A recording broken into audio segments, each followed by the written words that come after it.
Social media এসে ভুলভাল বলবেন না। নেতাজি আপনাদের কাছে হিরো হতে পারে, কিন্তু আমাদের কাছে হিরো নয়।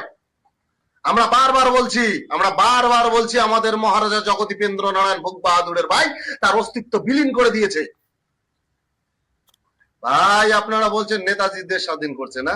সে তো উল্টো কথা আমরাও বলতে পারি, আপনারা যাদের হিরো ভাবছেন আমরাও তাদের হিরো মানি না, তাহলে আপনারাই বা কেন সোশ্যাল মিডিয়ায় এসব বলছেন? আর এত বছরই বা আপনারা কোথায় ছিলেন? হঠাৎ করে এখন কোথা থেকে এসছেন? হ্যাঁ, আপনি কি এসব বলে কি বাঙালির মন থেকে নেতাজিকে সরাতে পারবেন?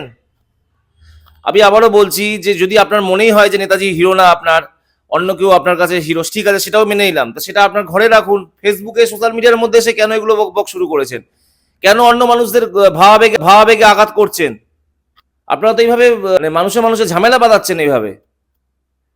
আমার সিরিয়াস বলছি, এগুলোর ব্যাপারে সবার নজর রাখা উচিত। কোন এরা কেন এই কথা বলবে? আজকে ঠিক আছে আমি মেনে নিলাম সবাইকে, সেটাও আমি মানছি, কিন্তু তা বলে ওরা কেন বলবে? ওরা যাকে হিরো ভাবছে তাদেরকে কি আমাদের জোর করে ফোর্স করাবেন আমাদেরও তাকে হিরো ভাবতে হবে? ঠিক আছে, আপনারা যাকে হিরো ভাবছেন তাকে নিয়ে হিরো ভেবে থাকুন, কিন্তু নেতাজির অবদান বা নেতাজি ভারতবর্ষের জন্য যা করেছে সেটা কোনোদিনও মিথ্যে প্রমাণিত করতে পারবেন না আপনারা। সেটা সবাই জানে, ছোটবেলা থেকেই আমরা জেনে আসছি, বছর পর বছর ধরে জেনে আসছি। আপনারা দুদিনে এসে কিছু পাল্টাতে পারবেন না। রাজাদের আন্ডার